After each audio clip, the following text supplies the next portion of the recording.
1% better every day! Bet.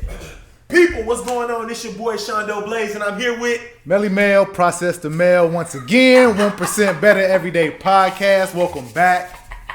I'm hyped, people. I'm hyped because we here today. My man Melly Mail again. See, he's beating me. This is like your third guest that you done got. He getting them to get. Hey, listen, people, he's beating me. But I'm gonna come back. You gotta do it. You know I'm gonna come back. Melly Mail, introduce your guy, man. Man, once again, we have another guest here with us at the 1% Better Everyday Podcast. It is a friend of mine. We are also neighbors. He grew up in a neighborhood that my wife and I live in now. But his company and his business also was a business that we use for our personal home. He does roofing. He goes by the name of Chris Wells with Wells and Sons Roofing. But I hate to introduce people because I don't want to misquote or missay anything. But please let everyone know exactly what you do, your social media handles. But please welcome Chris Wells to the show. I appreciate it. Of Wells and Sons Roofing. First and foremost, thank you for taking the time to even want to ask me any questions or engage in a conversation about business or anything else you plan to ask me. Yeah. As you said, Melvin, I am Christopher Wells, business owner, Wells and Son Roofing, also known as WSR Roofing. The WSR came in the beginning of 2000. Yeah, you see the shirt. Hey, the hoodie's fly. The hoodie is fly. Plug it, man. The WSR is a part of Wells and Son Roofing. The way it came about is, listen, my father passed away December 19th of 2019. Yeah. When he passed away, it left me with a lot of choices to make. How do I keep the business moving, but how do I transcend into more of a commercial business, which I was striving to build it to, and without looking like the mom and pops. Yes, So yes. But But he already know where we going with this. Yeah. I don't want to interrupt. I'm gonna let you finish. I'm gonna let you finish. This excites me. It always excites me. I'm sorry, big dog. Keep going, man. I knew that in order to grow the brand, it had to appeal to people and not just the mom and pops. No, you good. You good. That was so much of a motherfucking jewel. He choking on. I know. He like, it's so much. It's too much. Don't worry about it. We gonna let this ride to you. Cool. Yeah. We good. Shit. We good. I love that, man. Keep going. Hold on. But while Christopher is getting himself together, I will say, he just mentioned, your pops who unfortunately passed early in late 2019. But when my wife and I were in the market for a new roof, another neighbor in the neighborhood, because we have a very strong community in our neighborhood. I like that neighborhood. No, neighborhood is super dope. It's well established. It's affluent individuals. But anyway, they connected us, said, hey, if you need a new roof, you have to go through Wells and Sons. Obviously got in contact with you and your father. You guys sat down, explained everything, was very personable, was very it just felt like we was doing business with family. And that's it. That's Wells and Son. Absolutely. Right? But WSR represents that and so much more. Mm-hmm. So you can't sit down at a table with stakeholders and decision makers and have the mom and pops feel. Yeah. So that's how this all came about. After he passed, I had a bunch of people reaching out. Anything, hey bro, you need anything? I'm here. Yeah. I'm like, cool. And I believe every last one of them. Mm-hmm. But there was one person who was actually, I have a meeting with later on this evening, Simone Ball. She's my Simone Ball? Simone Ball. Okay. She's my business strategist. Okay. She's the first person that I met with in 2020 in January. Mm-hmm. Simone said, listen, Chris, I've been watching what you're doing for years, been knowing Simone for years. Mm-hmm. She's like, are you ready to grow this thing? Yeah. Pop's going now. Yeah. There's nobody else to stop you from making this decision. It's all on you. Yeah. Or you gonna sink or you gonna swim. I love it. I said, I'm about to swim. She Come said, on. all right, well then let's go. First thing you need to do is you need to put together some systems.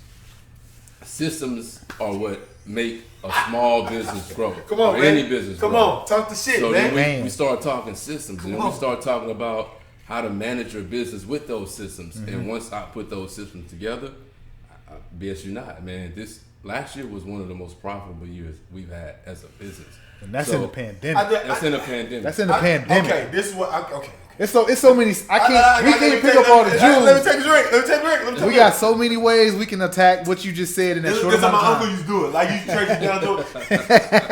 All right. Because he dropped so many. Jewels. It's a lot, He dropped bro. so many jewels. I'm excited. Which I'm one's my excited, camera, man. man? You got that one. You got this one. Okay. Pick one. Listen, the first thing he said. Now here at the 1% Better Everyday podcast, we always talk about playing big boy ball. Not the small time ball. Listen, I respect you if you want to say I have a local business or small, all that type of stuff. But what we're saying is that when you go into this game and you trying to really play to win, then it's time to play big boy fucking ball. This man said right out of the gate that in the beginning it had a mom and pop field, and that was fine for in the beginning with your dad and all that. Because did he start the company? Yeah. Okay, so because my dad started his company, and it was like it had the mom and pop feel to it. Right. But then you get to a certain point where it's like, listen, we have to look at what happened to mom and pops just since the beginning of time. Right. People have had mom and pop shops in small towns or just regular towns all over the country. What happens when Walmart comes into those towns?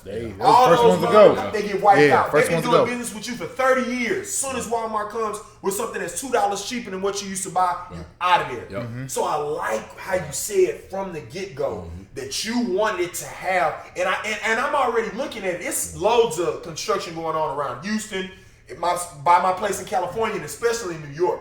And I'm looking at that logo right there. That look like some shit that I could see on any construction site anywhere. You'll see it You on definitely the see it. billboard. I know I've seen it before. You get what I'm saying? Yeah. I'm looking at that and I can already tell you got the big boy ball state of mind. Yeah. Because that right there, it looks like the marketing. It looks like anywhere that you pass that's about to be a major commercial construction man, deal let me going tell on, you man. something. I Yeah. fucking love this I shit, love it. man. My I love mindset, it changed because my father was such a dominant figure in our household, in our family, Yeah. and what he meant to the family. So I had to change my mindset. You can't play big boy ball if you don't make the right investments. Yes. So what I did in the beginning of the year was I reached out to a buddy of mine who has a business, mom and pops. Okay. And I asked, who did your website? Who did your logo? Reached out to that person, hired that person. We aligned. Right. He put the logo together. I loved it. After that, he did the website. I used the website to get more traffic, introduced the brand. And one thing I did, I'll tell you, is I said I wasn't going to invest any money this year in any clothes, Right. shoes, any type of materialistic stuff. Reinvest it back in the business. If it didn't on, have man. my logo on it, Uh, I wasn't gonna buy it. Period. All my clothes I wear every day, they say WSR. Say, man, Yeah. come on. Like, That's how you I gotta mean, play it. suits to church got a WSR pin on it, brooch. Come on, man. Like, it's just, I'm different now. Come on, man. right. Come on. You promoting yourself. You I'm got to promoting wear something. You got to myself. promote Promote yourself. Come on. From that, I gained a lot more attention. Yeah. And then early in the year, we all know about the accident that happened at Bar 5015. Shout out to Steve Rogers. Once that happened, I reached out to Steve and I said, "Hey, man, Can you take us some people may not, when they're watching it, they may not really know what happened. You don't got to get into details, but what happened at Yeah. what Well, accident listen, happened? all I know what happened is what I saw on the news, like everybody else. What happened? I woke up one morning and I saw a segment on the news showing that the bar patio had exploded. There was an explosion. Yeah. I had no idea to what magnitude. Yeah. But I know Steve as a personal person. He's a good dude. Right. Yeah. Solid dude. Yeah. You know, whoever did that to him, whatever. And that was like first, second quarter of 2020, right? Right. Like that was the Somebody beginning of the did year. this. Yeah, somebody. On the news, I saw something Somebody- happened, but somebody had did something to where it blew up the bar. Right. That was just completed. Like they had just opened Just like wow. a couple Did you do weeks, if not construction on months. this? Yeah, I did. Wow. So what Shit, happened man. was I let a day go by. And reach out. I didn't reach out because I knew so many people were probably reaching out to Steve. Yeah. And I just know him from a mutual friend, IKim, inthemix.com. Shout out to IKim. We all took a trip together one time overseas, and I got to really know this gentleman, Steve. At the time, he was just a solid guy. We stayed in touch over time, and man, I just really felt bad. So, not to get spiritual or anything, but I really felt God tugging on my shoulder, Yeah. telling me to reach out. Yeah. Yeah. from what I can see, the whole bar exploded. Yeah, yeah. So God, you need to reach out to that brother. He looks like you. He's a small business owner like you. Yeah. Lend a hand. Yep. Go help. See how you can be of service to him. Yes. I knew I had trucks. I had trailers. I have a staff of 26 employees. I said, I can at least clean up the debris. Man, I reached out. I said, hey, Steve, man, whatever you need, I'm here. You know, if you need us to come clean up some debris, blah, blah, blah, blah, let me know how we can be of assistance, man. I just want to lend a helping hand. And he sent me a text back and said, I need a roof repair. So I said, oh, cool, send me the address. I'm thinking on his personal home. Right. I'm not thinking the bar. Yeah. He sends me the address to bar 5015. I'm like, Steve, it blew up. What are you doing? What is this about? Yeah. So I called. I said, Steve, you sent me the wrong address. He was like, no, Wells, the bar is actually still standing. It's the patio that blew up. Okay. And I was like, oh, I said, okay, cool. Well, I'm on the way. Right. So I had 2 of my guys with me. We went by there, and I noticed there were a couple missing shingles on the front of the building. And I looked at it. I was like, man, I know I can repair that. I can plug the holes. Yep. But that doesn't represent my business. Right. So I said, listen, man, let us take that off.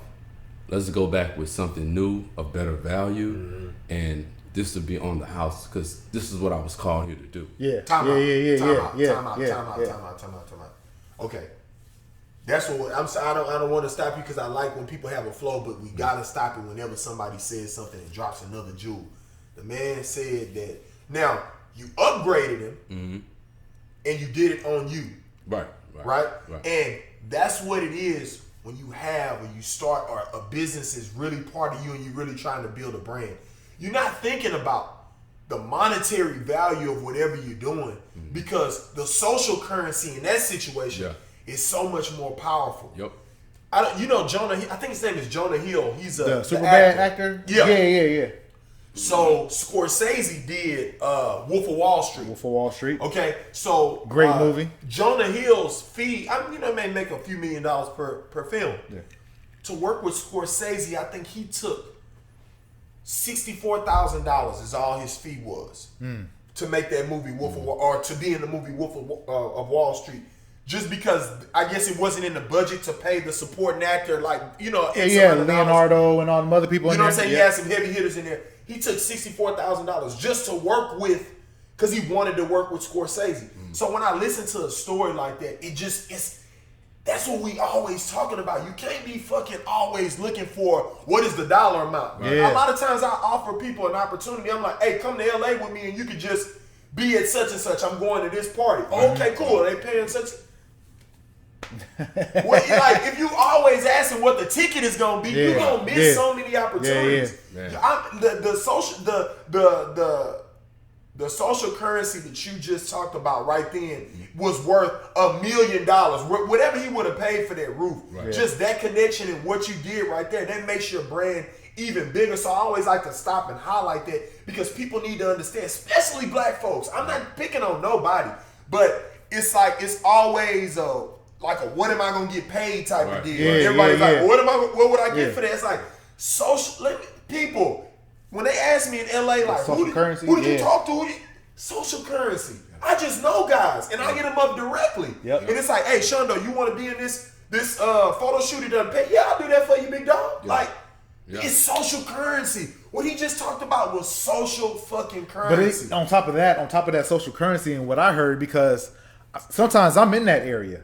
And I seen when you guys were doing construction, and you know what I seen? What? I seen the fence, but I seen the fence with the logo. I know that logo. Check this out. Oh, they're doing big business. They're not just doing residential. They're doing commercial. They're doing some real. So if you're driving by, to your point, as you revamped your logo and the website, you want it to be in a certain category when you think roofing. Let me tell you. For me, that's what I was like, oh, they did my roof and now they doing big business. Come on, man. This is how we came back around. I love it. So we finished that, and when we finished the first part of the building, gave it some curb appeal. Listen, I'm not gonna touch anything if I can't do it how I would do my own stuff. Right. I'm black and white. I'm firm, but I'm fair. I'm straightforward. Everybody know me. They know that about me. Right. Okay? You're not out here to F over people. But I had to follow the spirit. Okay. The spirit told me to go be of service. That's what I did. Right. Didn't look for any shout outs, any type of plugs, anything. That was between me and him. Right. Okay. From that, he asked, he said, hey, do you do metal roofing? I'm like, I do. He said, well, come out and give me a bid on doing a metal roof over the patio. Right. Because he got damaged from the explosion too. Got you. No problem. Went out, gave him a price. He said, when can you get it done? I had it done in 48 hours.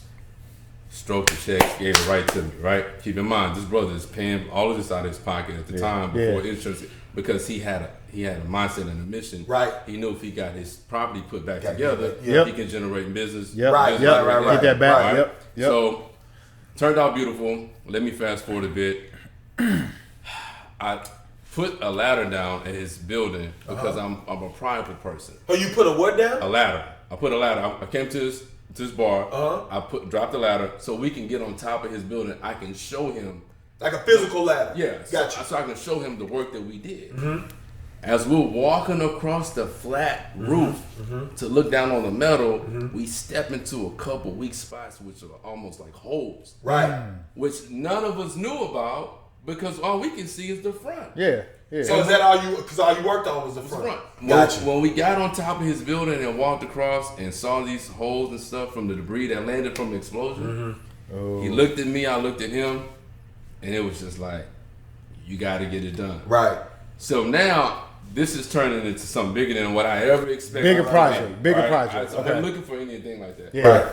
And so we worked out agreement to re-roof the flat portion. That's a commercial job now. Okay, it's different. It's different roofing practices and things that go into that. So at that point in time, I said, "Would you mind if I put some advertisement around the temporary cyclone fencing?" He said, "Absolutely not." Listen, let me tell you the type of person that he is. That's when I'm Let driving me tell you the type by. of person that he is. Let me tell you the type of person. I'll put those banners up. He never asked me to take them down. My idea was to keep them up for 2 weeks. Steve told me to keep them up as long as I want. Ooh. But from those banners being put up, I'm finna walk the fuck out. the abundance of work and business that I got from those banners being put up, man. Billboard, you words right there. can't even explain how valuable That's that was. valuable. But I'm so appreciative of it. And in return, I was like, let me put some gutters up around your patio. It's on the house. Because I feel like you sew it back. You sew it back, man. Yep. And listen, it's funny we having this podcast conversation today. You know why? Why's that? Because I just put the roof on his father's house Monday. Oh wow. So what's coming back around? You like y'all are watching Yes. social currency at work in real time. Yes. Like yes. you got like okay. Yes. I mean, we got to go unpack at least a little bit of what he said. Like, you do this out of the goodness of your heart because you're like, this is just the right thing to do at this point in time. Right? Just like when they would hit me up and be like, Shondo, can you, such and such, our martial artist fell out for this. Can you do this photo shoot with Michael Jai White? I remember the first time I had done something with somebody, but it was like, can you do it for free? I'm like, yeah, why wouldn't I do it? If I'm trying to make a name, why wouldn't I do it? And from that, it's like, hey, can you come do this one with Michael Jai White now? Now, Michael Jai White at the time was like, that's who I looked at going out there to LA. Like, this is the guy. Yeah. So it's just like, when he talks about doing something in the beginning out of the goodness of your heart, and then what it rolls into. If you would have just been looking for the dollar right away, all that other shit, This would have never It happened. might not have happened. No. Not might not. It wouldn't have happened. But another point that I wanted to make and piggyback, I don't want to cut you off, I but love that, man. I had made a post recently about pick up the phone. Because sometimes, whether it's God, your spirit, something in you says, I need to call somebody, I need to text somebody. That's a fact. Bro, That's a fact. You need to act on that. That's a and that's fact. what you did. Like, it was easy for you to probably not have called. Like, I'm going to call him tomorrow. I'm going to call him the next day. Or even if you called, may not have been as authentic. But you made it intention to be like, you know what? It's on my spirit. I'm going to call. This is what I'm going to say. I don't want nothing. I do not want anything. I just want to support and help. That's it. And look what that one phone call has grown into. Multiple jobs. All in the spirit, man. And no telling how many people that may have seen that sign and called you for a work, but they didn't say that they called you because they saw that banner. Right. It was just in their subconscious. They don't know why, but you may not know that, but you may have 2 or 3 clients that drove past trying to get a turkey leg, and they was at the turkey leg and saw your sign up there. They was like, damn, I do need a new roof. Exactly. My company need, you know what I mean? So that leads right into what this whole thing is about. The focus of today's podcast is applying pressure. Apply the pressure. Applying pressure. Yes. All gas, no goddamn brakes. And what I love about what he said is that when you have an inkling to do something, do it. Just do it. Like what? Do it right away. Don't be slow about it. Do it right away. Do it right now. Because I remember when a guy had asked me to email somebody about something. And it's like when somebody says, "Hey, shoot my guy email," you think like, "Okay, I'll do it when I get home," or da da da. But when you shoot that email right then, all of a sudden it turned into a whole nother thing. I'm talking about right here in front of the guy. Yeah. I'm like, he just responded. He's like, "Oh, okay, cool. I didn't know he was gonna be free today." So I'm talking. We're developing this whole plan in front of this guy, and he just told me to send that email right then and there. So it's interesting to hear you say that when you had this thought, you acted upon the thought, and then from acting upon the thought, all this other stuff that happened because you acted. Yep. Action like that. Like I don't know how to talk about anything else other than action. Like that. And then like I always go back. That's a dope story. Man, I always go back and think about because you have been an advocate. I know you got your drones, you got your IG popping, you get to see your work. Man. So for somebody that in that moment when you were able to use your logo on a commercial spot in a prime location for people to see, they can still research and find you because you've been doing the work for years. Yeah. Like you got the work out there, you put it up. Yeah. And now when I'm looking at your logo now, I see it says trademark. You wouldn't got the trademark for it and everything. And that's another thing that we can talk about. Yeah. Because you may not notice, but Shondo talks so much about trademark. To my attorney, Terry Bruner. Come on. Because if you gonna play big boy ball, I went all the way in. Come on, man. I went all the way in. You went all the way in on yourself. Yeah, I did. Yes, I love it, all man. the way in. I did. I love it. But I also tell you this: from that banner around his bar, Radio 1 reached out, 97.9 The Box, 102. They did some free marketing for me on their network. I got business from that too. But the biggest return that I got, that wasn't the biggest? No, that wasn't even the biggest biggest. return. Wow. Was a gentleman who frequents the bar 5015, saw the sign, saw the work we did on the building, and he reached out.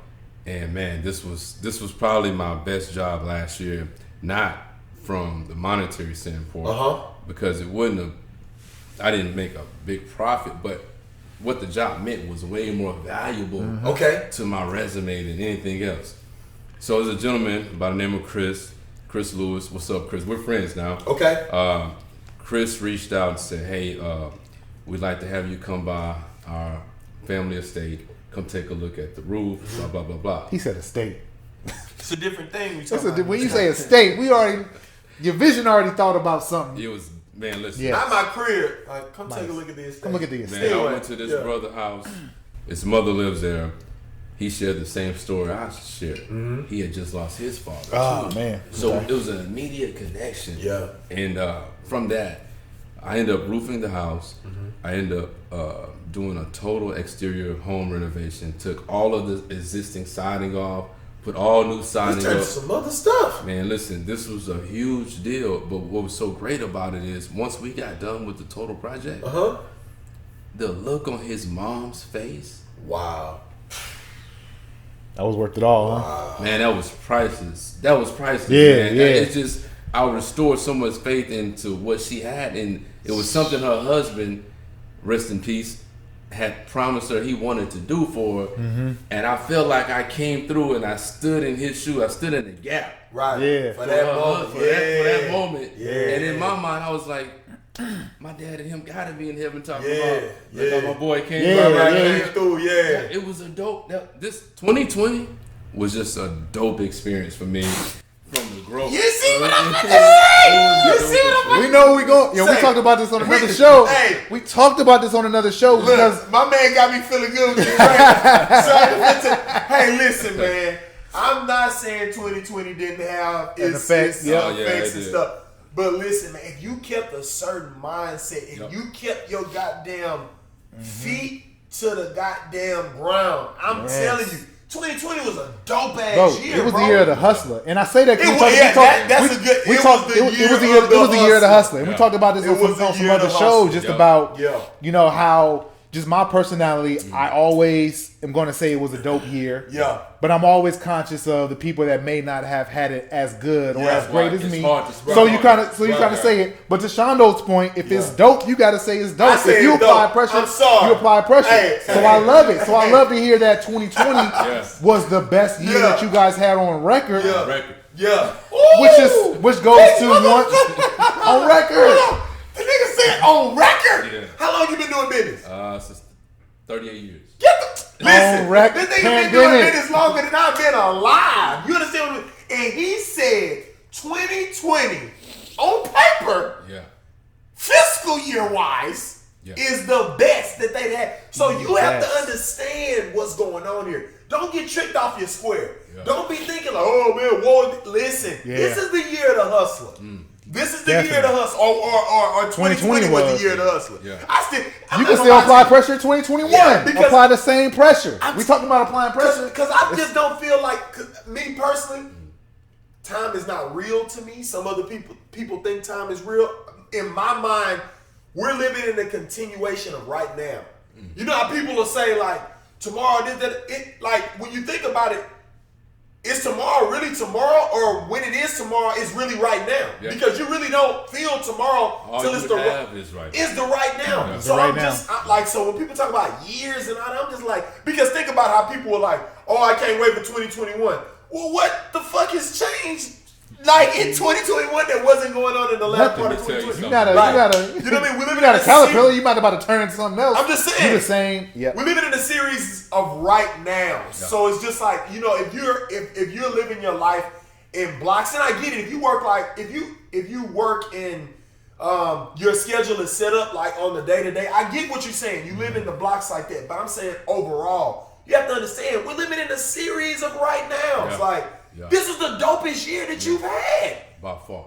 Like, nigga said by far. Like, it ain't even close. Like, it ain't even like, but in 2017. I know, right? No, this nigga said by far. So I'm just going to let y'all, I'm just going to let that sit with y'all. And we didn't have no hurricanes this year like that. We didn't have some of the disasters. For you to say that shows that one, the thought process that you had, like, you know what? I want to set myself apart. I don't want to be in the mom and pop. Let me revamp my website. Let me revamp my logo. Wow. Let me reapproach the business in a totally different way. Last year, I put a roof on the Shell gas station. I put a roof on the shopping strip. Oh, that's big boy ball. I put a roof on a multi-family unit, small apartment complexes. Nice. Joined the Houston Apartment Association. Didn't really get much business from that, but I made my presence felt. That's it. Man, listen, I touched a lot of territory. New territory. Yeah. Territory I would have never seen, embarked on, but it was all started from a plan and putting systems in place. Yeah. See, systems in place. That's what I love that you talk about, because that's one thing that we always talk about.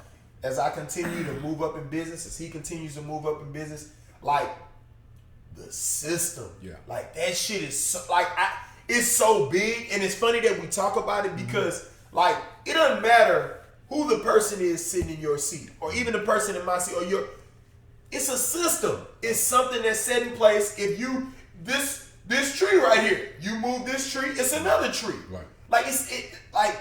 Everything is plug and play. When you go to Walmart, when you go to all these places, it's a system. It is. It's not like, so if you're trying to play big boy ball, you need to get systems oriented. You need to have the understanding of it's not like every day we figure out something new. No, it's every day. This is done at this time. Now what's plugged in there may be something different. But I love to hear people talk about systems, because that's big boy shit. You talk about the system. What systems did you put in play this year that you didn't have prior? So management tools, like I use a program called Raking.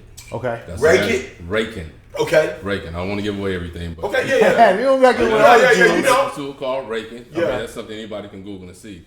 So far as just running reports of QuickBooks, simple shit. Right? Stuff that I wasn't doing before. I mean, I said mom and pops, old school. It was personal ledger. Writing everything down on pen and paper. Once you let the system work for you, you can kind of see where your growth is. The reason I market in the greater third ward community is because I'm seeing the graph that I ran a report on showing that it's the most profitable area that you worked in all year. Systems, right? You know what I mean? Right. Looking at the analytics. But let's not get it twisted. I'm still the guy that's gonna go out, knock on doors, and do grassroots marketing too. I'm gonna greet you with some gloves on, a mask, and a pamphlet. Right. If you need some hand sanitizer, that's in the pocket of my backpack. Like you still have to do that grassroots marketing. But once you organize your stuff, I have work order systems now. I didn't have work orders before. When I hand a work order to my employee, she knows exactly what to do. It's itemized. Nice. Your paycheck will reflect you completing that work order.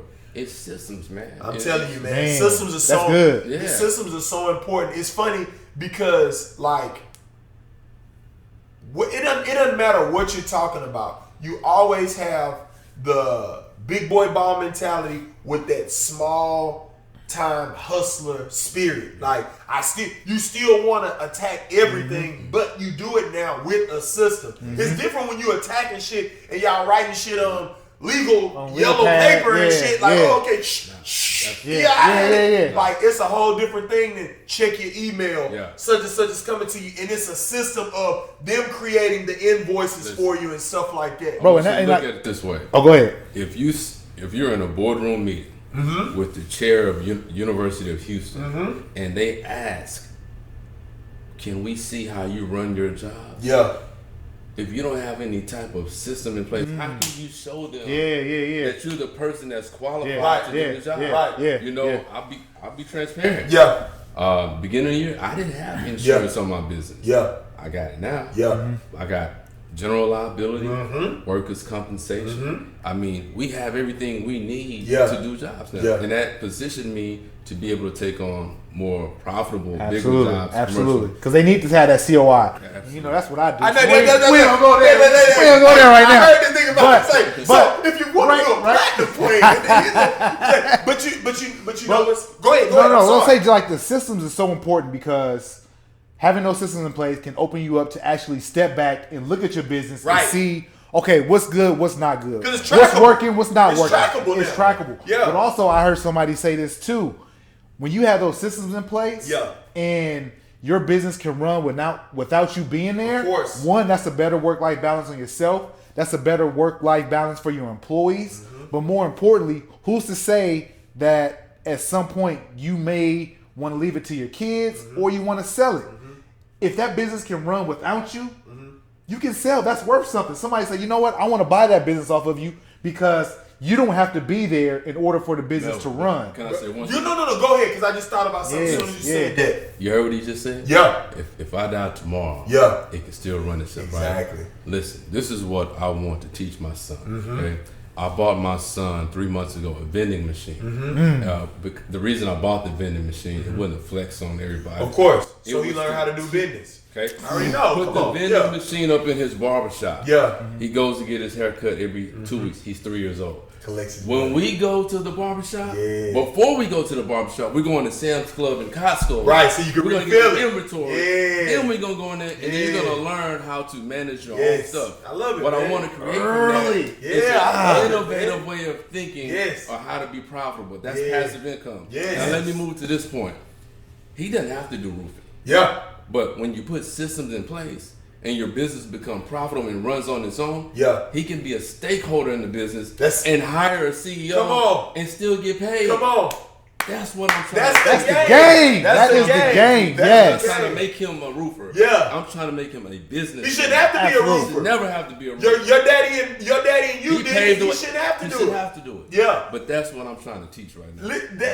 Okay. I love it. Listen. I got something I want to say too. With so many Jews. What's so interesting about that is that two things. Okay, because we're there to deliver a message in a certain way to a certain group of people. You know what I'm saying? If everybody's watching, cool. But we delivering a certain message, and we want you to pick it up. So when you just talked about that, say the U of H example, right?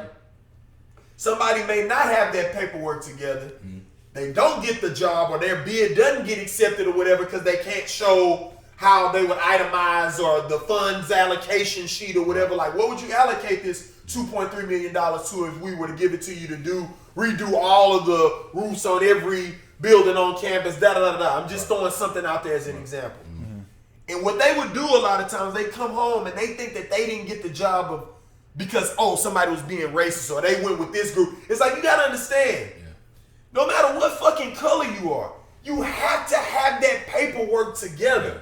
That shit got to be together. So I think a lot of people have got it misconstrued, thinking they may be getting discriminated against when that back office paperwork just ain't together. The second thing, I see a lot of dope ass soul food spots in the hood. You okay? Yep. You know I'm going with this. About the house. You know I'm going with this. You go into those places, you like, man, that shit good though. I know where you're going. Why are there not 30,000 of these motherfuckers? That's why. Grandma the only one that know the recipe. And when she died, there's no system. When you go in there, you say, if I was to make this again, how can I show the workers to make it? Granny just putting pinches of salt in her hand because she know what it looks like. And if she don't do it, it don't taste the same. There has to be systems in place. Definitely. Even if Granny make the best gumbo ever, somebody gotta stop and say, Granny, take that pinch of salt out your hand. Let me put it in one of these little deals and really measure how much that is. Because if you can't do that, if you can't put that shit in place when Granny dies, the restaurant dies. Period. And that's what you see time and time again. All the time. We got the dopest shit. But you can't replicate it because there's no fucking system. You can hate on McDonald's all you want to. But they you got know a what? system. Whether I'm in my spot in New York, whether I'm at my spot in Cali, whether I'm at my spot here, a hamburger is a hamburger. Chicken nuggets and chicken nuggets. And McChicken is a McChicken. Because it's a system. That's what I'm saying. I love because we don't have to bring it up. When we get people and they start bringing it up, it's like, once you get 2 or 3 people saying the same shit, like, you know that there's something to that. When you go in for a big job like that, you gotta have your paperwork together. Gotta have it right. If that shit ain't together, you ain't getting it. Yeah, go ahead. But I want to say this one real quick, because another thing that I picked up that you dropped was, and I hope I know it didn't, but I hope it didn't go over other people's heads. It may have flew by mine. What is It's possible, but the way that you are creating your generational wealth, recreating generational financial literacy, having them have a business mindset. Because I know Shondo does it because he's talked about his daughter having business meeting with teddy bears in the house. Like stuffed animals. She's talking about telling them the infrastructure ain't right. I'm like, I'm doing something right. But that's great. You know, one of the things that I picked up on and doing this in the past year is for my nieces and nephews and any cousins that I have that are in the age from 12 to 16, I'm teaching them financial literacy. You need to know about how to use a credit card. What is a FICO score? What is your credit score? How do you keep that healthy? What percentage should you keep your credit? Like every Sunday at 2:30, we have a 30-minute call, and I'm teaching them the game because they're not gonna walk away at the age of 18 or 21 and say, "Oh, nobody taught me about credit." Nope, your uncle, your cousin Mel taught you about credit. So I picked up that jewel on your son going to the barbershop. He didn't care about the haircut. He like, hey, listen, what do we sell this see how much money my right? shit Let's see how many in the when piggy I was bank. going, we were sweeping the hair off the ground. Putting another bag for a couple dollars. When my dad was going, he was shining shoes. When my son go, he going to the machine. He making money. Get that passive income. He got a business. He can pay for his haircut out of the money that's made in the deal. I already know you do it. So do you make a turn around? I already know you do. I know what it looks like. I love it. I love it, man. But, you know, to your point about having your paperwork right. We just had a hurricane that went to Lake Charles that we thought was coming here. Well, I went and got my LLC in the state of Louisiana. To work in the state of Louisiana. Got my paperwork right. Once that happened, I went out there, grassroots marketing. Because my systems were in place. I was roofing houses in Houston while I was roofing houses in Lake Charles. Come on, man. There we go. There we go. This nigga was the gingerbread man. He was everywhere because that paperwork was together. Yeah, they had that paperwork right, man. So hopefully, if nothing else, what people get from this is you got to apply pressure, but you can't apply the pressure if you don't have the right system. Exactly. If you don't have the right documentation. Man, that's a bar. Because now you're just chasing your tail. And you're not really making any progress. You know, you think you're doing you thinking big, but you're still small. You know? Yeah. You want to be big when small got you. That's what my sister was. Yeah, I like that. I'm sorry. Tell her I got to. I'm sorry. Oh, say that one more time. Say that one more time. Big when small got you. When small got you. That's gone. I'm sorry. So when I bring that up, episode 48, 49, please don't get mad. Your sister, I'm sorry, man. It's gone. I love it, man. When small got you. Yeah. Small got a lot of y'all, man. Small, and the reason that it's got you is because you've been tricked. You've been tricked into thinking that if I just keep things small, number one, I won't have to get outside of myself and outside of my comfort zone. I know a lot of people that would rather keep their business just in this neighborhood, not because it's financially beneficial to their family, but just because it's comfortable. Yeah. I know what these people want. Yeah. I know, you know what I mean? Instead of saying, you know what, how can we replicate this in places like this in every fucking city in America? Yeah. And listen, if you want to stay small, I'm not talking to you.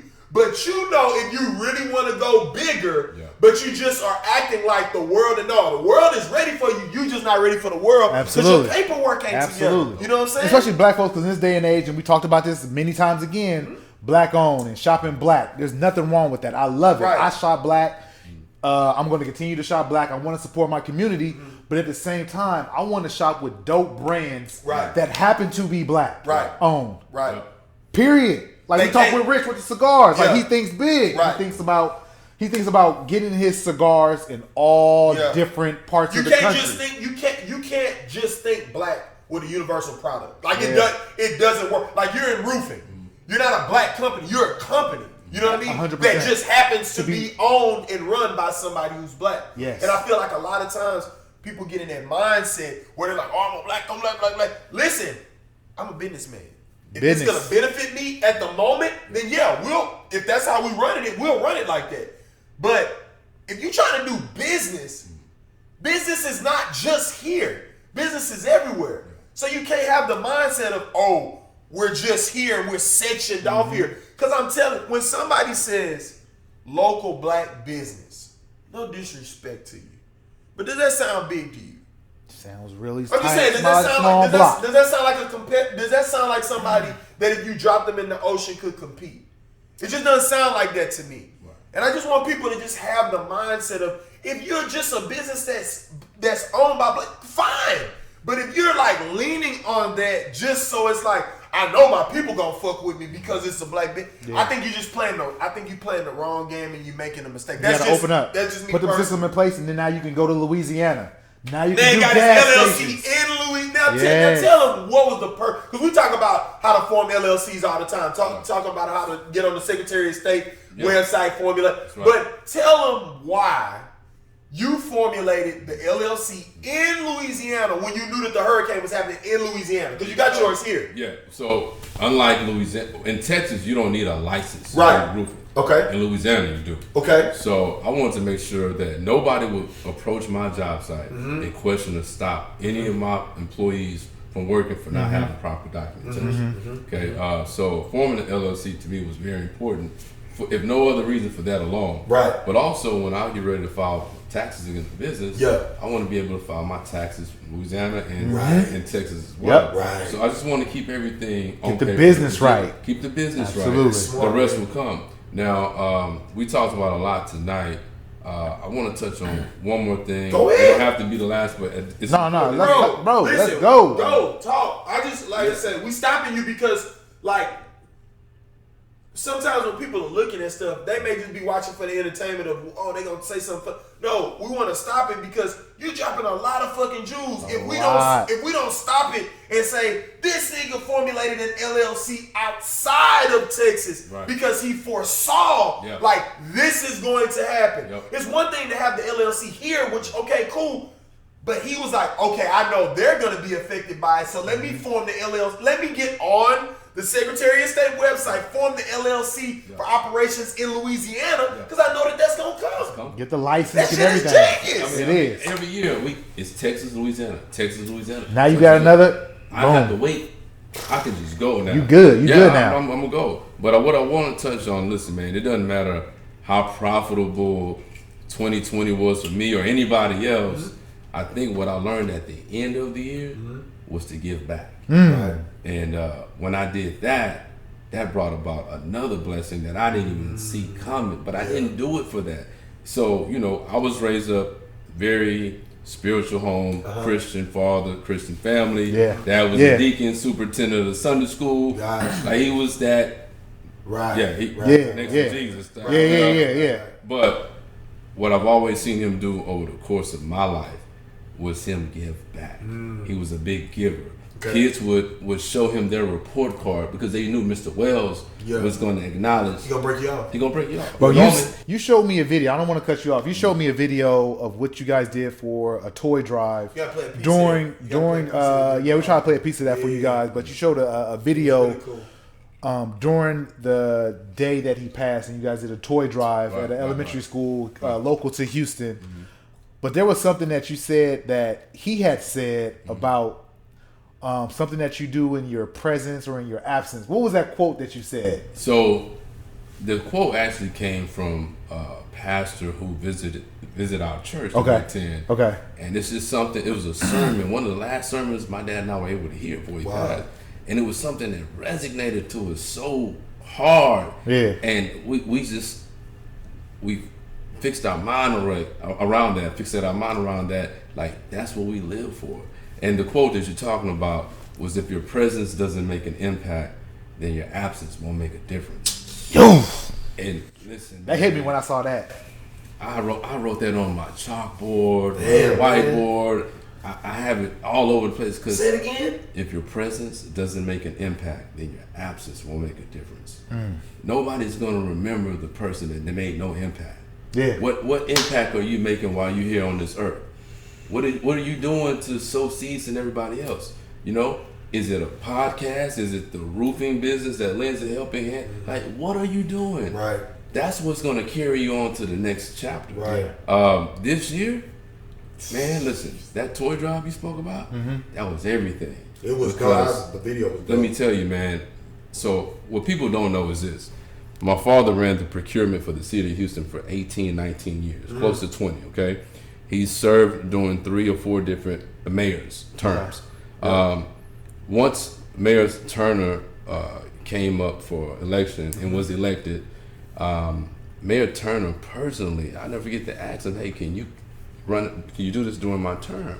My dad had reached his course, though, because prior to that, he did 28 years with Texaco International, and he retired senior vice president of international procurement. Pops was a hustler. He was a hustler. Businessman.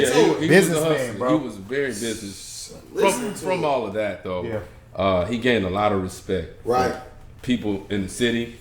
And when he passed away, Mayor Turner came and spoke at his memorial service.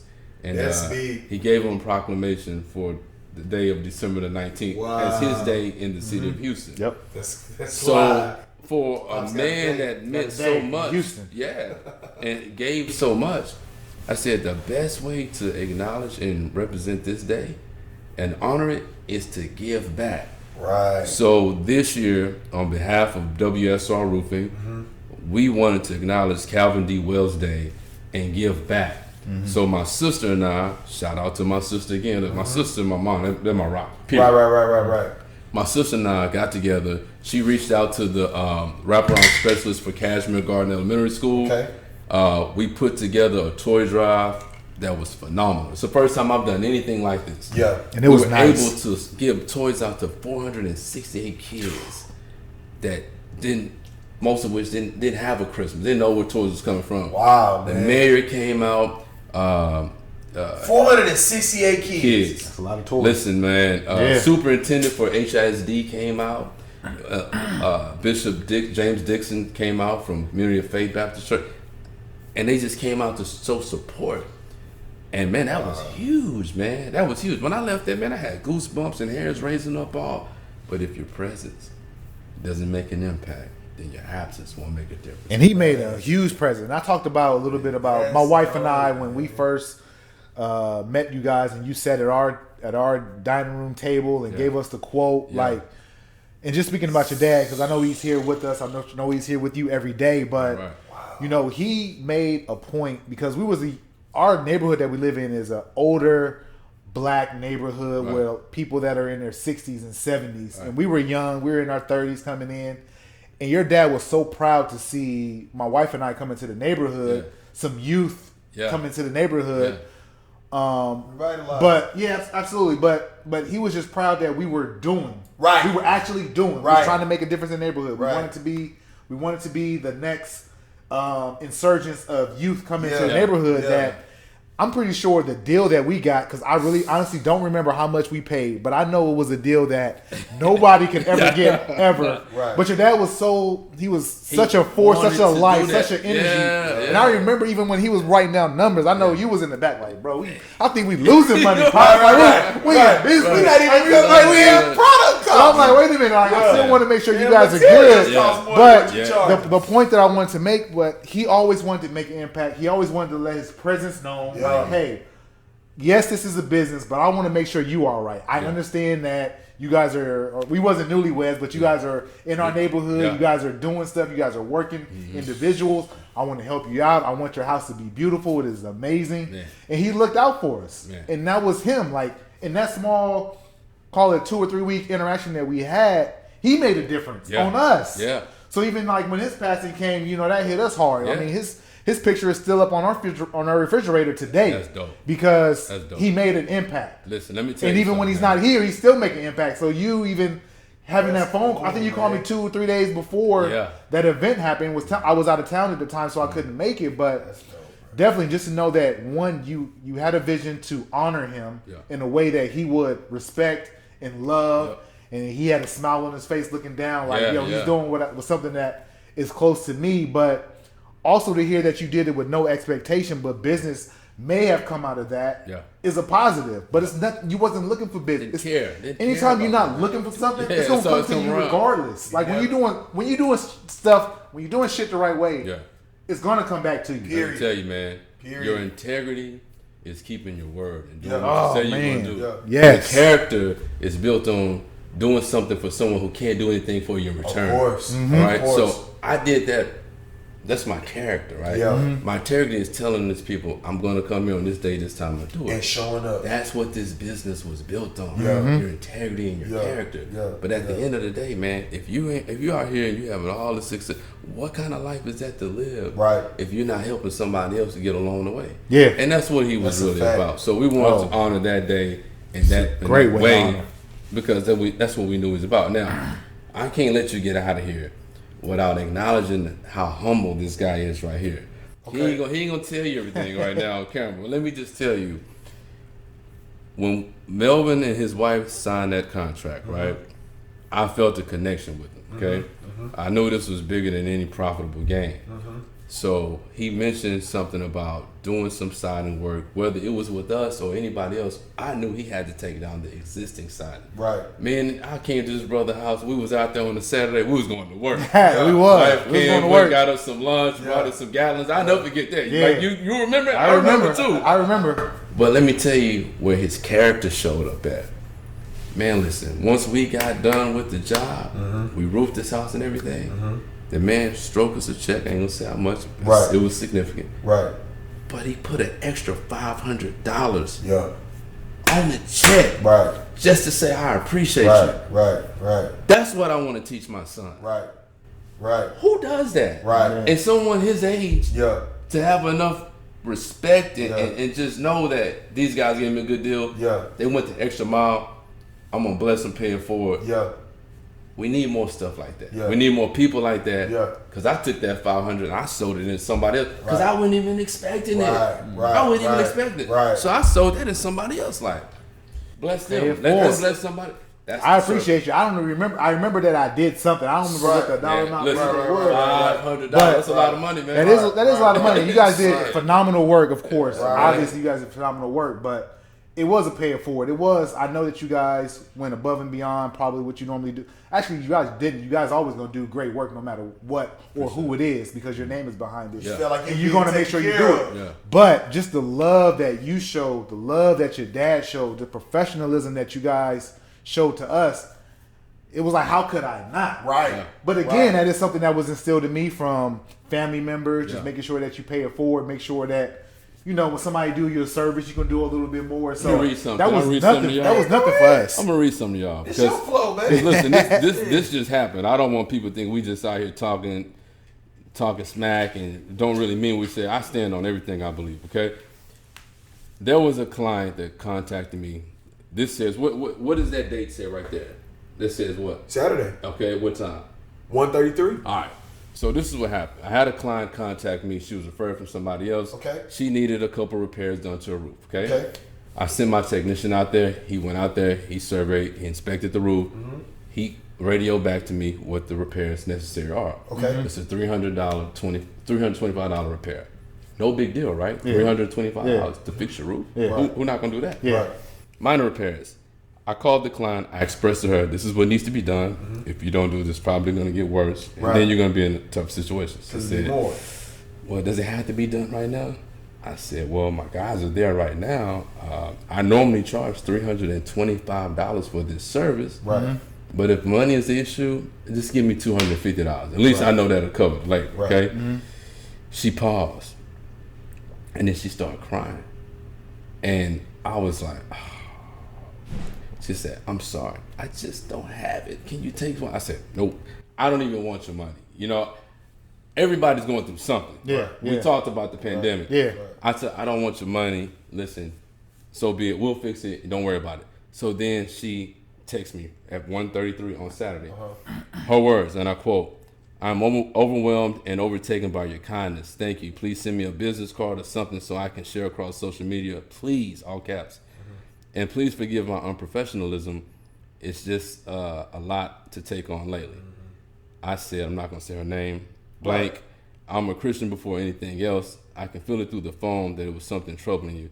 At the end of the day, if my mother or sister are ever in need of something that I can't be there to provide, my prayer is that God sends them an honest person with an open heart. All I ask is that you take this as a blessing from God and pay it forward. She says, absolutely. I'm a huge believer in God's grace and blessings. It's just when it comes back to me, it floors me. His timing is perfect. God Right. bless. That's what it's about. Yeah. That's what it's about. Yeah. $325. Right. Come on, man, you can have it. Right. Yeah. Right. Because Yeah, I had right. such a great year. Yeah. Yeah.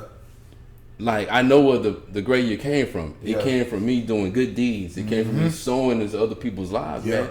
And it comes back. So Playing with house money almost. You- Like it's house money. You know what's so like? I like hearing that because so like we go into the schools and we do like anti-bullying rallies and stuff like that, right?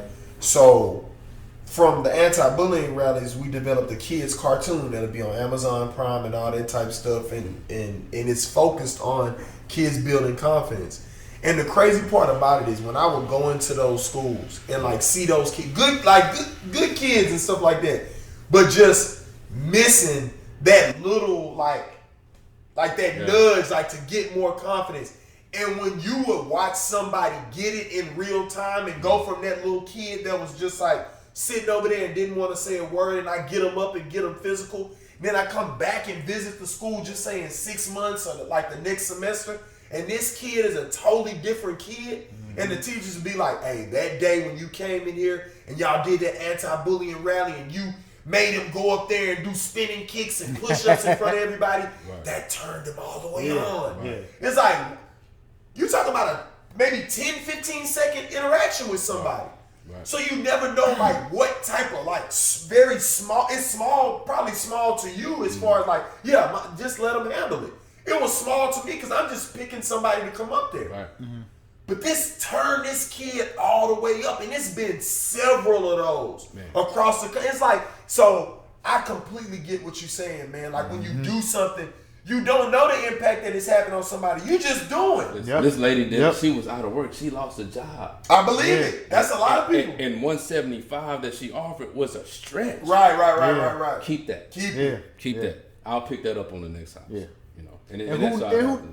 and obviously this is fresh. You said Saturday, so Right. this is I fresh. just wanna Like be you don't know pure, you know? what can come from that. Not Yeah. that you looking for anything to come from that. Whatever's supposed to come from that is going You It's to don't gonna know who that- she and that's know. what I say. Whatever's supposed to like. It's gonna happen. Yeah. It's whatever. Yeah, Like it's whatever. going to be whatever. But when you do, see, that's to me, is a form of applying pressure. Gotta apply. Because when I say applying pressure, I'm talking about all gas, no brakes. Yes. And all gas, no brakes means you could have walked away from that job easily. You could have been like, well, you don't have the money, so let my guys come back. You already got your guys out there. Like, hey, we'll just go ahead and take care of it for you. Because you said let's keep going with it. Who knows what it'll be like? Do you not think she's gonna tell somebody else?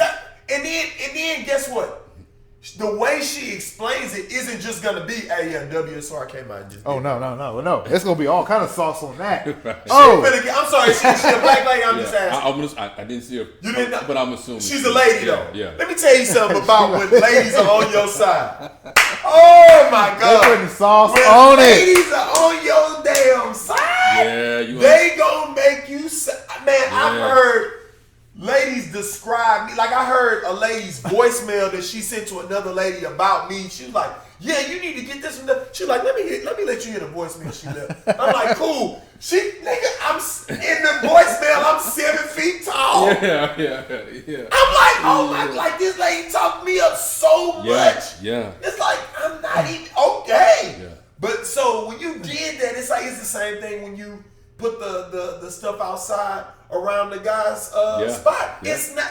It's small, but it's big. Man, listen, let me tell you one last thing. Yes. Go ahead. Yes, go, please. I'm done. Listen. Go ahead, because guess what though? Guess what? Because there's people out here that have businesses that may get in a situation where somebody comes in and may need something, and they're like, "Oh nah, if you don't got it, go ahead." Yeah. And by you sharing this story, they may stop and say, "Hold on, hey, I'll take care of it." You don't know who that person is. This is what worked for me. Okay. We're going back to 2020, right? Okay.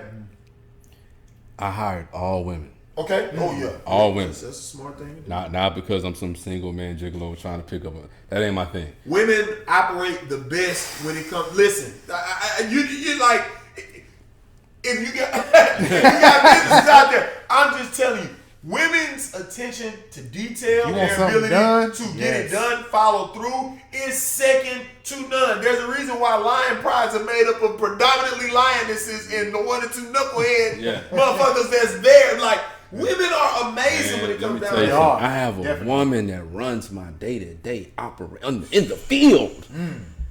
When women believe in you and they can see your drive and you're ambitious and you're leading in the right direction, they'll get behind you and push you further than any other brother can ever push you. Because definitely. No, listen, I always talk about lion pride. I talk about that all the time. I try to set my life up like a lion pride because the whole thing is that when females, I see when I see dudes get into trouble with their women or whatever like that, I'm like, you just not a good leader. Yeah, that's just what it is. Like, you're just not a good leader. Listen, and that's the reason why you 100%. watching the back and I don't deal with back and forth as far as who's leading, because when you have a clear vision and women can see clear-cut vision from a man, they are your biggest cheerleaders.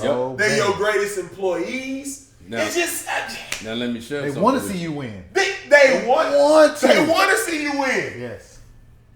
On a personal but still relatable to business. Yeah. When I was married, I was a horrible leader. Right. But I learned from that. Yeah. Then when I became a better leader, I applied that to my life, but my business, and took it to the next level. Whole nother level now. Took it to It's the a next whole level. new kingdom. It's a whole new kingdom. It has to be solidly, and I don't think that a lot of guys understand that. Matter of fact, I'm glad he took us here. I know, because man. this is a big conversation, especially like when you're looking at how stuff is going. And it's like you're watching a power struggle going. You're like, why y'all battling over in a situation where a female feels like the male is headed somewhere and not just to play the game and buy Jordans?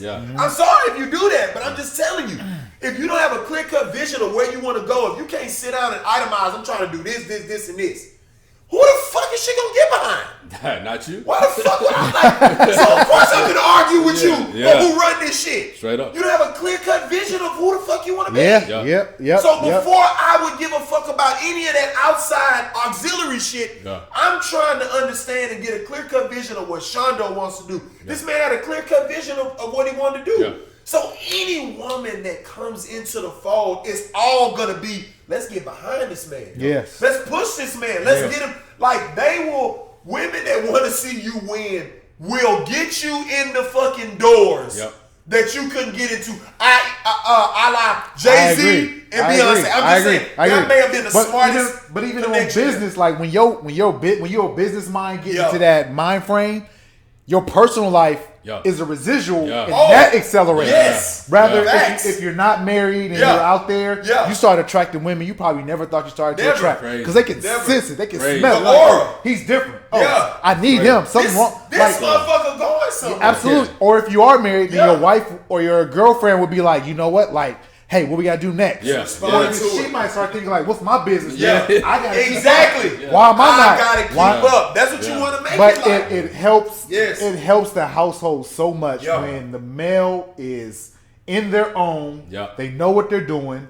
They're business minded. Yes. And they have a goal that they want to go to. Yes, they got. Everything opens up. Everything opens up. You have to I'll talk to guys that I know. And I say, my boy, like, what you doing with the, and the level of uncertainty is so thick in the room that it's just like, I know why you dealing with what you're dealing with. You're not like, women want, and I'm not trying to be fucking. What did Will Smith play on that one movie where he was the matchmaker dude? I'm not Hitch. I'm not Hitch or nothing like that. Right. But I'm just telling you. They want a lead. They want somebody that knows what they want to do. I'm sure when you expressed where you wanted your business to go, and they saw you putting those feet with them clean ass boots. I like them. When you putting them clean ass boots to the pavement and they really seeing it, it's like, hold on. Let's, so do you need that email sent today? You gonna start, big dog, I already know. You gonna start getting those questions. Hey, I went on ahead and filed it. Oh, thank you. I forgot all about that. Thank you. You're gonna get that because I already know. That's a smart move. Women, when it comes down to a business, I don't give a damn, fellas, I love you. But I don't need no swinging dicks around me. Melly Bell probably the only motherfucker I'm with around like doing shit. Because the whole thing is that we're not in competition with one another. That's the line pride thing. Man, not in competition. Just as good as that nigga. Let me go start a roofing company. That's why I can't do it. I already know. But that's why it's wise to get, especially when it's not already established, because you guys have been established for 38 years. But you're trying to move to another tier. You're here, you're trying to move to another tier. You can't have very much drag and resistance. So you don't need a nigga that's falling off that you gotta fire now. God damn, I gotta hire a new You don't need none of that right now. Women, I love baby, I love you. I love you because they are the best when it comes down to it. So I love it. Listen to this man. How many ladies do you have working for you? 4. And they probably, how much do you have to ask them to do shit? I know they bulldogs. Bare minimum. How much do they remember to do that you fucked around and didn't remember shit? Man, 2 times. Listen, this shit is crazy. Listen, I better remember my social security. Like, I'm a businessman, but when it comes down to what these ladies can do, get on the patience they have. They can stay. I may be talking to a manufacturer or somebody I'm doing business with in China. And they will keep that email thread going because they're awake when we're sleeping, vice versa over there. And in the morning they'll be like, "Oh yeah, I talked to such and such," and I'll look at the thread. I'm like, "How long were y'all talking?" It's beautiful, man. They getting stuff done. It's beautiful.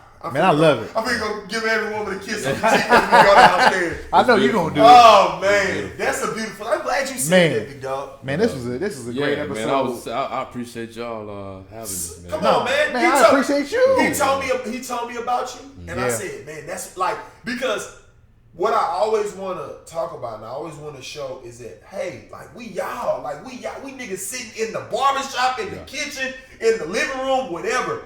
But the convo can be on a higher frequency than just like, what's the gossip? Yeah, or look what we're not getting. Right. The world is for the taking. I'm sorry if you don't understand that to this point, like, catch the net. Like, the world is for the taking. The world goes to the takers. You must take. You can't sit and ask. You can't sit and request or hope or think. You must take. So this man, if he wants to do well, you're going to have to get in some rooms and they're going to ask you, just like they would ask me in LA, so why are you the guy? Yeah. And they would just sit back, so why are you the guy? Right. And if you give them like a, I would just tell them straight out, I'm the baddest motherfucker walking. It would behoove you to put me on the camera. Yeah, yeah. John, like, and they'd be like, this the guy, like, this the guy. I was in Who an else? interview one time. This was back in high school. I worked for Malibu Grand Prix, little go-kart race. I remember the little go-kart spot. Listen, I'll never forget this interview. Man said, give me 3 adjectives to best describe yourself. I had to pause like, adjectives. Oh, words that describe and not. Yeah. I was like, he got me off guard. Yeah. And I stumbled. Yeah. I stumbled through it. Yeah. Because I wasn't confident enough Of course. to tell him what my strongest points and attribibutes are. Right? Yeah. If he asked me that shit today, Blow his ass out I'm the going to water. give him 10, 20, 30 adjectives. Now, you know. I don't want to stop because we rewind a little bit. What was it, maybe 3 episodes ago? Okay. 3 episodes ago when we did the podcast in the trip. And we were talking about the word Humble. Yeah. And we were talking about how it's harming in a way, especially the black community, because people use the word humble in certain ways. Some people use it to really tell you, like, hey, stay grounded, stay down, like how you just used it for him. Right. When I heard you use it for him, I felt that that's more of a humility thing. Like, he just showed love because he thought you guys went above and beyond, Right. which is dope. But then you hear other situations where people use the word humble to control because this person is a star and they know it. Like, say for instance, you met a young Beyonce. You know she was new. If you ever watch videos of a young Beyonce, she knew she was gonna be Beyonce. Right. She was gonna be a star. And in the wrong hands, that could have been like, girl, you need to be more like. You need to be more. And what it does is slowly like chips away at that. And then when I think about what you said, as far as being at Malibu Grand Prix and the man asking you those questions, it's like that is not your situation in particular, but a lot of times when you see little dudes that aren't sure of themselves, it comes from when they were little, they were like, man, I'm gonna be this, and they were like, man, you can't do that. Right. And it's like slowly it just gets chipped away. And then you 16, 17 in this first job time, and then it's like, hey, what makes you different? And they can't say, I am the best motherfucker here. Period. There is nobody like me. There's nobody like me. You're not gonna find me with a flashlight in the daytime. So it's like that's all. So when you said that, it just brought me back to that because we have to understand if your company is the best, you have to be able to say you're the best. Right. U of H or whoever huge commercial job you may get, a brand new what do they call them? Because we're looking at one now. The what? It's not. They're not warehouses, but the commercial, like the huge commercial spaces where people put the different factories inside of. I don't. What, like those shopping strips, like just the commercial strip, the commercial strip. The commercial strips. Okay. When somebody would ask you, why are you the guy to do something like that? They don't want to hear I'm okay. I'm decent at what I do. They want to hear you're the very fucking best. The best at it. That's what they want to hear. You may as well say the roof's got condoms on it because they not leaking. Ever. You know what I'm saying? Like, feel free to take it. Not just saying.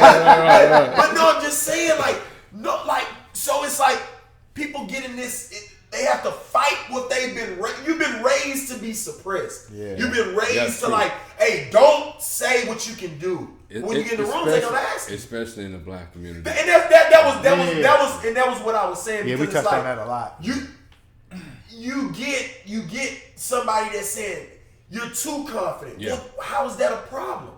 If it's not in an obnoxious way, that's making a person causing them to lose business or lose then let that motherfucker think that they're the best because whether they're gonna be or not doesn't matter. I've seen people get shit just because they said I'm supposed to get it.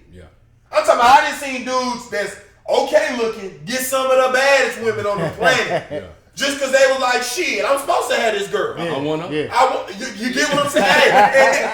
You get what I'm saying? I want up. Because what if you would have been... No, No, they don't want that. They want somebody to speak up and say why they're there for it. Absolutely.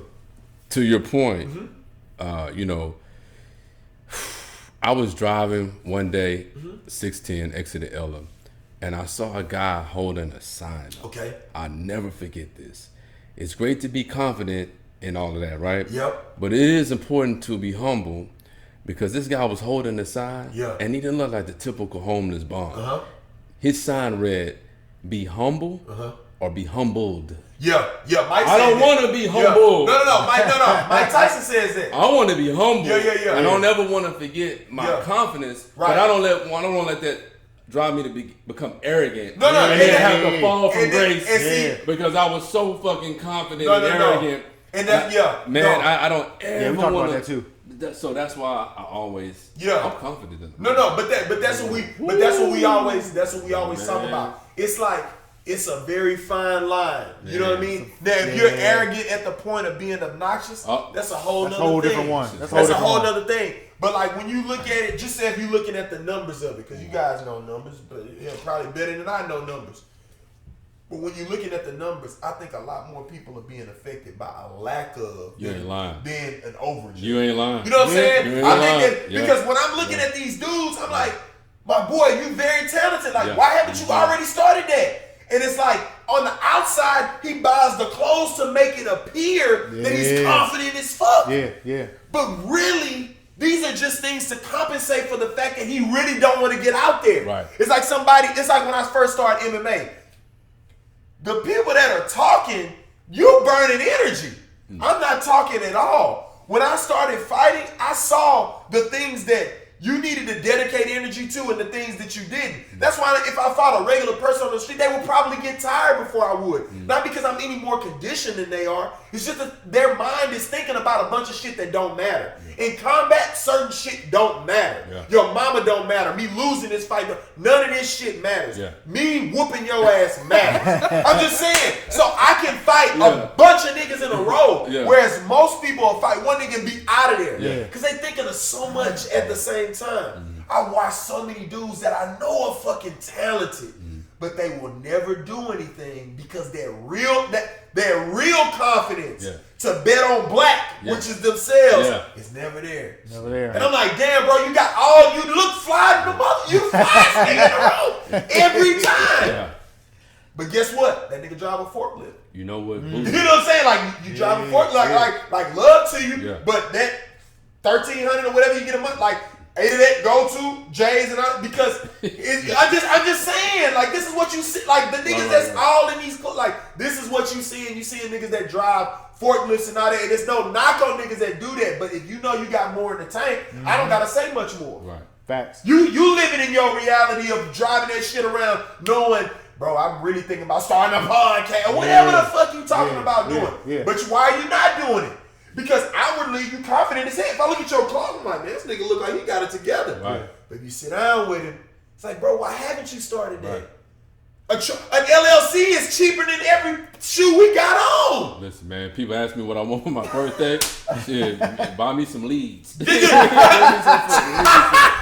give me some of this business off of the best compliment you can ever give me. Absolutely. Period, man. I like that. I do like that one. I like that. Give me something. Because I don't want nothing physical. I don't give a damn. Yes. Give me some leads. Give me some business. Bro, that was good. But that was a good segue, too. Because what we about to enter right now, as we close out the show. Yeah, give it to me. Welcome to Mel's Corner.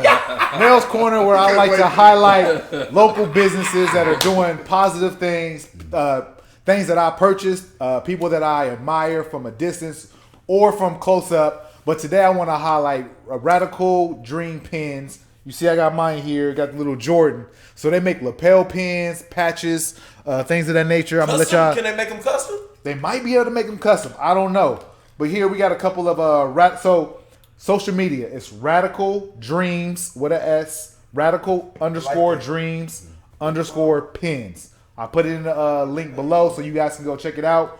But they have pins like this here. We got Shirley Chisholm, Maxine Waters. I'll let y'all see some of those. Dope. Yeah, so I think they started in 2015. They have some positive messages. So if anybody likes to wear lapel pins or patches on like their jean jackets or something like that, Go over to IG, purchase something from them. Let them know that 1% Better Everyday Podcast sent you. They have some phenomenal pens with great messaging on them. But that's a good segue. But yeah, that's the part of Mel's Corner today. Is like I said, today I got on the Michael Jordan. I'm not wearing the Jordans today, but I got on the Michael Jordan pen. Like you said, we got like a Black Lives Matter with the Free with the Fist, Shirley Chisholm, Maxine Waters, Reclaiming My Time. But go check them out. But yeah, that's how you hit it. Go check them out. That's how you hit it. You fell off a cliff with it. Go check them out. So go check them out. Hey, but no, that's a good one. That's part of Mel's. That's Mel's Corner. We want to highlight local businesses. We can talk to this man all day because All I like day. the way this motherfucker play the game. Yes. Dog. You understand what I'm saying? Yeah. Take these back because I don't want to accidentally drop them when I'm doing my hand motion. Like, the way this man is playing the game, he started the game off already. I don't even have to ask because I asked a lot of people at the end, like, how big do you want this thing to be? I really don't even think I got to ask him because he said right away. Just the fact that he got an LLC in another state lets you know where he want to take this thing. And You get what I'm saying? trademarked. But he trademarked. You see the T. Come on, I'm just saying, you see the TM on the side of my TM, man. you got it. Same way you see the TM on the side of that 1% Better Everyday logo. Just keep that in your mind. Yeah. But listen, man, that's what we're here to talk about. We're here to talk about applying pressure. This is a dope episode. Yes, it was. Listen, man, we're gonna land the plane. Let's land it. You could have been anywhere in the world, but you're here with us. And we appreciate that. We do. It's your boy Shondo Blaze along with my man. Mel Johnson, Process the Mail. We appreciate you watching once again. Please subscribe. Yes. Tell a friend. Yes. Hit the notifications. Let us know what you think about this show. Yeah. Please go and visit Chris on all his social handles. Yes. www.wellsandsonroofing.com. Yes. Yes. Everything will be in the show descriptions as well. But we appreciate you coming tonight. 1% better every day, baby, and we out. We out. That is.